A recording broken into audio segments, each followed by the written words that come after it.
أعوذ بالله من الشيطان الرجيم بسم الله الرحمن الرحيم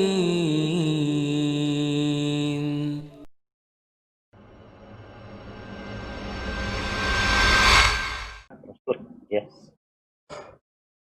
Assalamualaikum warahmatullahi wabarakatuh, Pak Ustadz. Waalaikumsalam warahmatullahi wabarakatuh. Ahlan wa sahlan.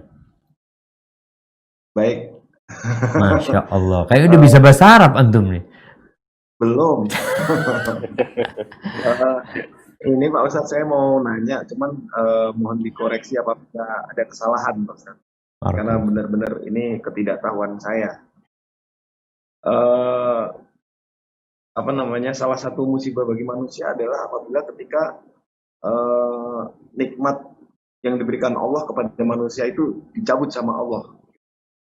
Dan salah satu nikmat yang saat ini saya sedang mengalami adalah nikmat dalam menjalankan ibadah apapun itu, termasuk sholat, termasuk hadir di acara taklim seperti ini. Itu saya merasakan seperti nikmat untuk menjalankan ibadah itu dicabut gitu. Jadi kayak ibaratnya sholat ya sekedar menggugurkan satu kewajiban gitu, yang kayak kita nggak bisa merasakan bagaimana nikmatnya seorang hamba bertemu dengan Allah seperti itu gitu. Yang sekedar misalnya sholat zuhur 4 rakaat ya kayak orang jumpalitan selesai kemudian kelar gitu. Terus kemudian apabila ada di acara taklim seperti ini kayak sekedar absen nama juragan udah selesai nanti kemudian Setor muka ya. Setor muka. Bagaimana apa yang harus saya lakukan untuk mengembalikan nikmat itu agar dalam beribadah saya benar-benar bisa menemukan kenikmatan yang hakiki, bagaimana ketika seorang umat manusia bertemu dengan Allah seperti itu. Nah, subhanallah. Terima kasih.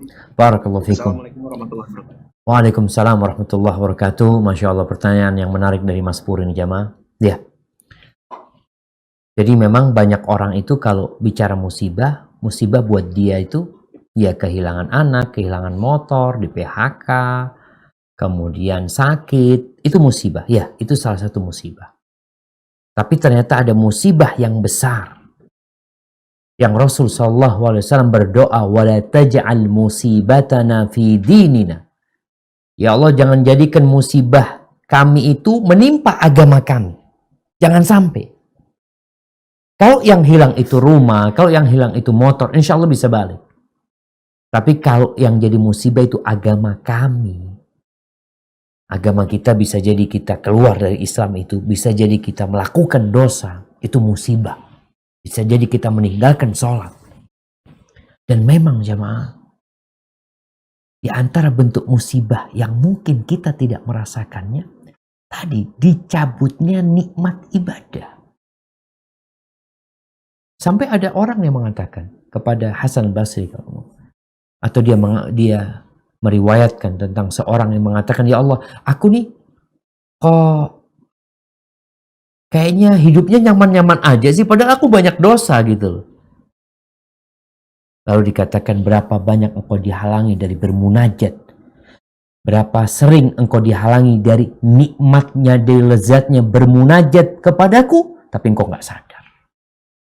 Itu musibah yang besar. Berapa banyak orang yang berpuasa, kata Nabi alaihi salatu wassalam, rubba sa'imin laysa lahu min siyamihi illa al-ju' wal 'atash. Berapa banyak orang yang berpuasa namun dia tidak mendapatkan apa-apa kecuali rasa lapar dan haus. Dia tidak merasakan nikmatnya puasa sama sekali. Yang ada, ya Allah, lapar, haus. Nah, sholat. Allah mengatakan wailul lil musallin, celaka buat orang-orang yang sholat. Bayangkan, dia sholat celaka, sholat masuk neraka. Ada sebagian kita yang mengatakan, udahlah nggak usah bicara gimana sholat supaya benar.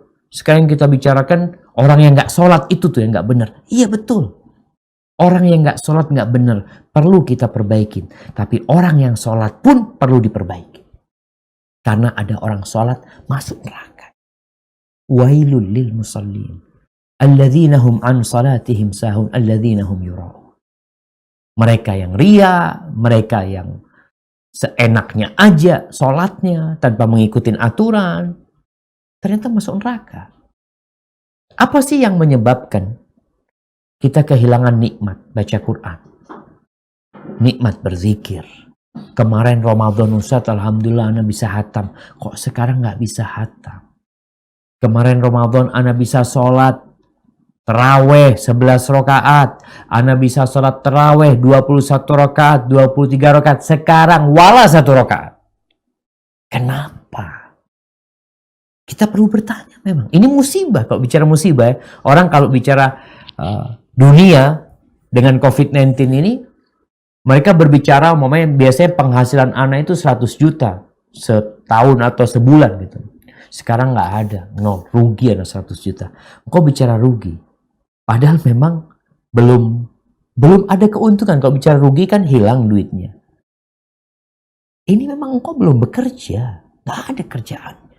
Tapi engkau sudah menghitungnya rugi. Karena dalam benakmu ada keuntungan di sana, tapi engkau tidak mendapatkannya. Kalau bicara nih, sholat kemarin, antum sholat terawih 11 rakaat, 21 rakaat, kemudian sekarang antum nggak sholat sama sekali. Apa nggak rugi antum?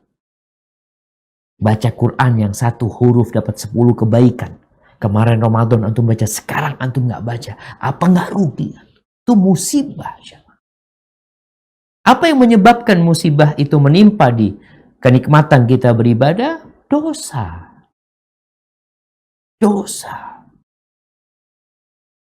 Dan salah satunya adalah ambisi dunia.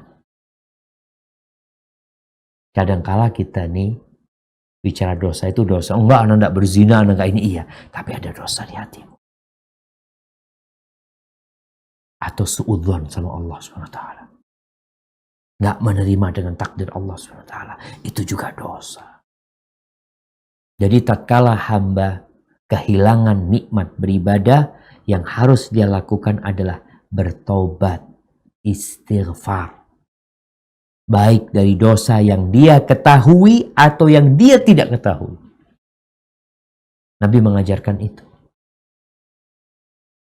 Bagaimana kita berdoa, Allahumma gfirli ma qaddamtu wa ma akhartu wa ma a'lantu wa ma asrartu wa ma asraftu. Allahumma gfirli khati'ati wa jahli wa amdi. Minta ampun ya Allah dosa-dosa yang ku kerjakan sengaja, yang tidak sengaja, yang aku tidak tahu,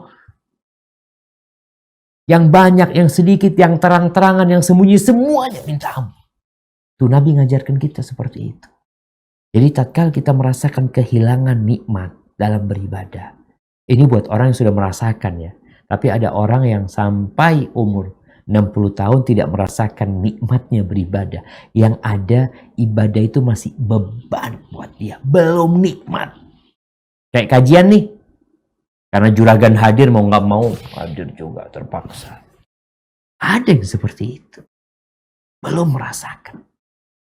Dan kalau engkau ingin merasakan nikmatnya beribadah, maka cintailah Allah dan Rasulnya lebih dari semua yang ada di muka bumi. Cintailah saudaramu karena Allah Subhanahu wa Ta'ala. Bencilah kepada kekufuran sebagaimana engkau benci untuk dimasukkan ke dalam api neraka. Insya Allah engkau akan merasakan manisnya beribadah dan kembali itu kelezatan-kelezatan yang mungkin hilang darimu. Hadza wallahu a'lam bishawab. أعوذ بالله من الشيطان الرجيم بسم الله الرحمن الرحيم